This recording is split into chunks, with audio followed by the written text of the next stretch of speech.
खबर बक्सर से, जहां पर एनडीए कार्यकर्ता सम्मेलन का आयोजन किया जा रहा है। ब्रह्मपुर विधानसभा में कार्यकर्ता सम्मेलन का आयोजन है। ब्रह्मपुर हाई स्कूल मैदान में आयोजन किया गया है। सभी घटक दलों के नेता इस दौरान शामिल नजर आ पा रहे हैं। सम्मेलन के लिए नेताओं ने खूब मेहनत की है। बीजेपी नेता प्रदीप राय ने जमीन पर मेहनत करी है और बड़ी संख्या में प्रदीप समर्थन सम्मेलन में शामिल नजर आ रहे हैं। का मौका दिया था, उस जनता के छाती पर बैठकर आपके विधायक ने मेवा खाने का काम किया है। बोलिए, ब्रह्मपुर की जनता को ये मजबूर है क्या, मंजूर है क्या? क्या आपको मंजूर है क्या ये ऐसा विधायक? भाई और बहनों, तरक्की तो विधायक जी ने ऐसे की कि इनकम टैक्स वालों को चाय पिलाना पड़ा। इनकम टैक्स का अफसर आके पूछा कि माननीय महोदय, जो व्यक्ति कल तक सुरक्षा कर्मी के ड्यूटी पे था, आज कैसे उसके पास 50, 100, 200 करोड़ की संपत्ति आ गई? ये किसका पैसा है? ये कहां से आया है? ये किसके जेब से छिना है? ये ब्रह्मपुर की जनता के हक का पैसा जो है एक व्यक्ति के पास पहुंचा है। बोलिए, क्या ये लोकतंत्र में न्याय है? क्या ऐसा लोकतंत्र चाहिए? क्या ऐसा जनप्रतिनिधि चाहिए? भाई और बहनों, आप बताइए। एक हमारे जनप्रतिनिधि हुए, लोग हमको बताए कि वो चक्की गांव के हैं।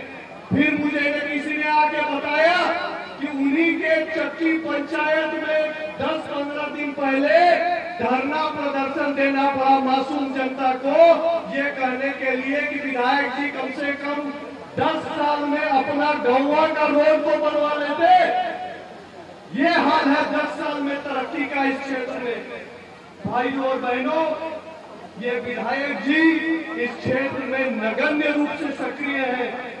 ये विधायक जी जनता नहीं, सिर्फ अपनी चिंता कर रहे हैं।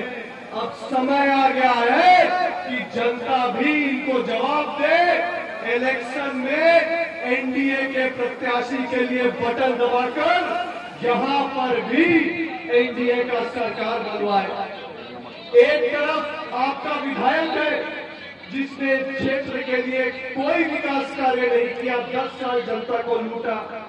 एक तरफ मोदी जी की सरकार है जिसने इस क्षेत्र में रघुनाथपुर डाला पर रेलवे ओवरब्रिज बनवाया, रघुनाथपुर के रेलवे स्टेशन का सौंदर्यीकरण किया, गाय घाट गंगा नदी का सौंदर्यीकरण किया, बक्सर से बिहटा तक NH 25 का चौड़ीकरण किया।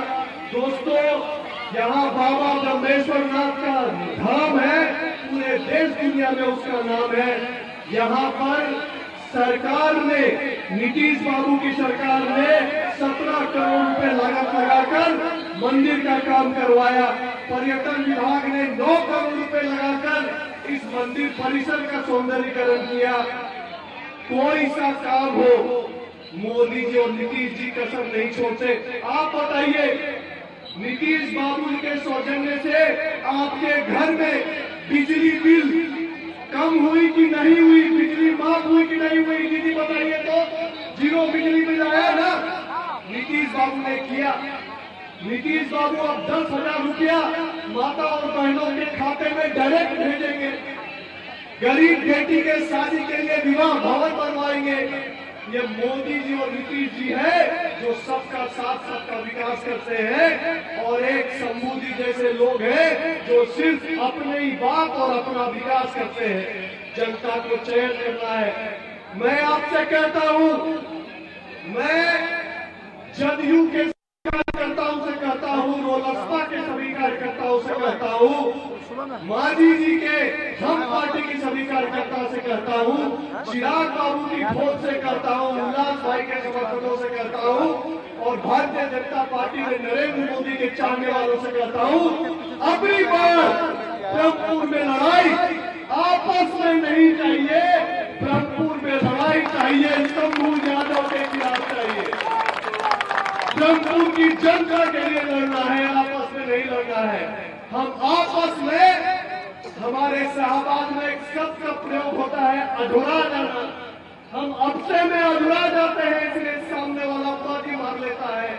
कितना बार धोखा होगा बताइए। 15 में धोखा खा गए, 20 में धोखा खा गए, 24 में धोखा खा गए। अब इस गलती को सुधारना है कि नहीं सुधारना है बताइए। तुमको हाथ उठा के बोलिए, सुधारना है कि नहीं सुधारना है। बैनर पोस्टर पर रोहित ओझा हो, सत्येंद्र कुंवर हो, सत्य प्रकाश तिवारी हो, हुलास पांडे हो, संतोष रंजन हो, या हमारी सब की अत्यंत प्रिय दिलमणि देवी जी हो, कोई हो, हमारा कोई मंडल अध्यक्ष, कोई आम कार्यकर्ता हो, ये चुनाव हमको शंभू यादव जी के खिलाफ लड़ना है, ब्रह्मपुर की जनता के लिए लड़ना है, एनडीए के लिए लड़ना है। और इस बार रिकॉर्ड मतों से एनडीए का प्रत्याशी यहाँ से जीत के जाए, इसको सुनिश्चित करना है। क्या आप मेरे साथ हो? मेरे साथ हो?